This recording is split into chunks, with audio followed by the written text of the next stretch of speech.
મારા જ કર્મ મને અહીંયા લાવ્યા છે। અમદાવાદ ક્રાઇમ બ્રાન્ચના અંધારા ઇન્ટ્રોગેશન રૂમમાં બેઠેલા પ્રદીપ ગુરુના શબ્દો છે। અત્યારે અવાજમાં થોડી ઢીલાશ છે। અત્યાર સુધી જે શિબિરોમાં લોકોને શાંતિનો માર્ગ અપનાવવાની વાત કરતા હતા એ જ અવાજ આજે ગુનાની કબૂલાત કરી રહ્યો છે। એના સફેદ વસ્ત્ર પર અત્યારે જે ડાઘ લાગેલા છે એ જેલની ધૂળના નથી, એ છે હજારો નકલી નોટોના કાળા કારોબારના કૌભાંડના ડાઘ છે।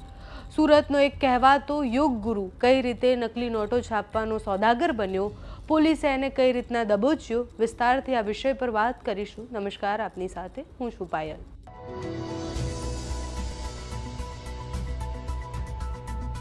જે માણસ લોકોને પ્રાણાયામ શીખવાડતો હતો, મન શાંત રાખવાનું કહેતો હતો, સફેદ કપડાં અને એના કાળા કારોબાર હવે સામે આવ્યા છે। યોગ ગુરુ પ્રદીપ વિશે વાત કરીએ તો પહેલાં તો પ્રદીપ સુરતમાં શ્રી સત્યમ યોગ ફાઉન્ડેશન નામની સંસ્થા ચલાવતો હતો અને એમાં ભંડોળ ઓછું પડતું હતું। ભંડોળ ઓછું પડ્યું તો એને એવું થયું કે હવે પૈસા છાપવા ક્યાંથી, લાવવા ક્યાંથી। રાતોરાત અમીર બનવાના રસ્તે નકલી નોટો છાપવાનું એણે શરૂ કર્યું। સેવાના નામે ચાલતા એનજીઓના આકાઓએ બધાએ સાથે મળી અને આખું નેટવર્ક ઊભું કર્યું।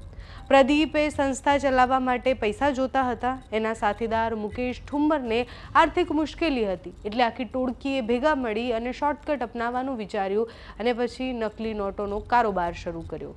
બજારમાંથી અસલી નોટો લાવી અને બીજી બધી વસ્તુઓ લાવી, રો મટીરિયલ હોય એ બધું જ લાવી અને પછી પ્રિન્ટર સાથે એ નકલી નોટો છાપતા હતા। પોતાની લક્ઝરી લાઈફસ્ટાઈલ પૂરી કરવા માટે એમને આ ધંધો શરૂ કર્યો। આ લોકોએ નોટોનું કારખાનું છેલ્લા 3 મહિનાથી સુરતના સરથાણા વિસ્તારમાં શરૂ કર્યું। કૃષ્ણા રો હાઉસમાં એ કારખાનું ચાલતું હતું। આરોપી મુકેશ ઠુમ્મર પોતાના 2 માળના મકાનમાં જ કલર પ્રિન્ટર, કટર મશીન સાથે જ અલગ અલગ કાગળ લઈ અને આ નકલી નોટો છાપતા હતા। પ્રદીપના અંગત જીવનની વાત કરીએ તો આશ્રમમાં જે અત્યારે ચાલી રહ્યું છે એ બધા પહેલાં પ્રદીપ એના પત્ની સાથે ત્યાં રહેતો હતો। અત્યારે આશ્રમમાં તેના વૃદ્ધ માતા પિતા સાથે રહે છે, પણ થોડા વર્ષો પહેલાં જ એના પત્ની એને છોડીને જતા રહ્યા। ચારે બાજુ જે ચર્ચા છે એ પ્રમાણે પ્રદીપના કાળા કારોબાર અને આશ્રમમાં જે ચાલતું હતું એ બધાથી કંટાળીને પત્નીએ એને છોડી દીધો, એની સાથે છેડો ફાડી દીધો। હવે મૂળ વાત પર આવીએ તો પોલીસે આ ઓપરેશન યોગ ગુરુ કેવી રીતના કર્યું અને પોલીસે આને પકડ્યા કેવી રીતના। ક્રાઇમ બ્રાન્ચને બાતમી મળી હતી। બાતમીના આધારે અમરાઈવાડીમાં છાપો મારી આખું રેકેટ ખુલ્લું પાડ્યું। અમદાવાદના અમરાઈવાડી વિસ્તારમાં ટોરેન્ટ પાવર સ્ટેશન પાસે ક્રાઇમ બ્રાન્ચની ટીમે એક ફોર્ચ્યુનર ગાડીને આંતરી, ત્યારે પોલીસ સ્તબ્ધ થઈ ગઈ। એમાંથી જે જોયું એ ગાડી પર આયુષ્ય મંત્રાલય લખેલું હતું, સત્યમ યોગ ફાઉન્ડેશનના બોર્ડ મારેલા હતા। પોલીસને શંકા જતાં ગાડીને ઊભી રાખવામાં આવી। ગાડીમાં એક મહિલા પણ હતા અને પછી પોલીસે જ્યારે જોયું કે સ્ટેશનરીના બોક્સમાંથી 500ની નોટો નીકળી છે, એ નોટો 2.10 કરોડની હતી અને પછી ખબર પડી કે નકલી નોટો છે।